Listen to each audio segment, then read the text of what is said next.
Selamat datang di Erwin Tametompo Channel. Salam dari kami di Talaut, Tapal Batas Utara NKRI.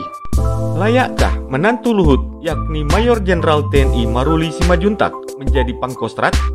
Berikut ini ulasan para pengamat militer.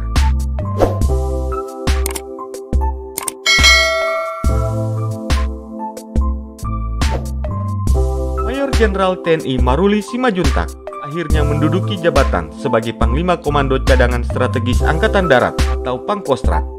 Surat keputusan jabatan Pangkostrat tersebut ditandatangani Panglima TNI, yakni Jenderal TNI Andika Perkasa pada hari Jumat tanggal 21 Januari.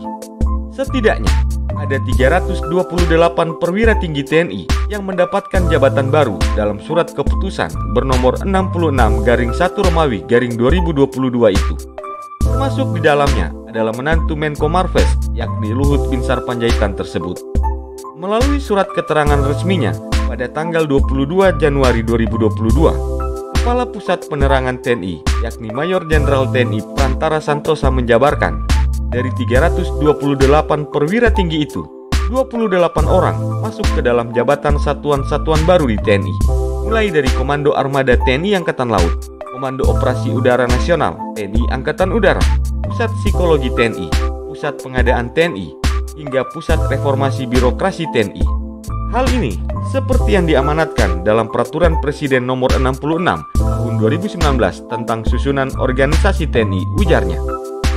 Sementara itu, pengamat militer dari Institute of Security and Strategy Study, yakni ISASS, yaitu Khairul Fahmi mengungkapkan, terbitnya keputusan Panglima TNI tersebut telah mengakhiri segala polemik dan spekulasi terkait jabatan Pangkostrat yang sudah sekitar 2 bulan dirangkap oleh Kasat.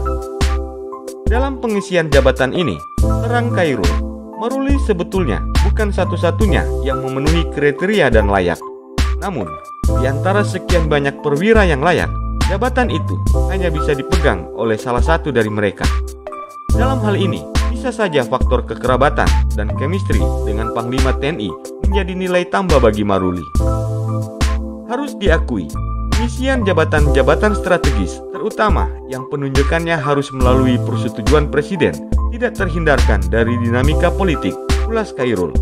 Namun imbu dia, yang terpenting adalah hal-hal yang bersifat politis tersebut tidaklah menjadi pertimbangan utama. Lalu, layakkah Maruli mengemban posisi sebagai Pangkostrat itu? Menurut Khairul, Mayor Jenderal TNI Maruli Simajuntak sangat layak untuk menduduki posisi sebagai Pangkostrat yang baru. Kekuatan kekerabatan dan chemistry dengan Presiden karena lama menjadi Danpas Pampres hanya nilai tambah ketika kelayakan tersebut dikonteskan antara perwira lain. Dalam hal pengangkatan Maruli, baik dilihat dari sisi kebutuhan, kapabilitas, kekayaan pengalaman, maupun prestasi, saya kira beliau sangat memenuhi kriteria tersebut, ujarnya. Mayor Jenderal TNI Maruli Simajuntak pernah memimpin Detasemen Tempur Cakra yang merupakan pasukan gabungan Kostrat dan Kopassus yang diterjunkan ke daerah operasi militer atau DOM Aceh. Beliau juga terlibat dalam sejumlah operasi yang dijalankan oleh Kopassus di daerah konflik.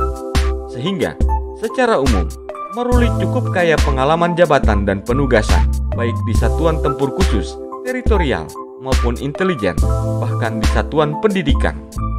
Itulah jawaban dari pertanyaan layakkah menantu Luhut Binsar Panjaitan, yakni Mayor Jenderal TNI Maruli Simajuntak menjadi Pangkostrat yang baru. Semoga tayangan ini bermanfaat dan dapat menambah wawasanmu ya guys. Sampai jumpa di tayangan kami selanjutnya.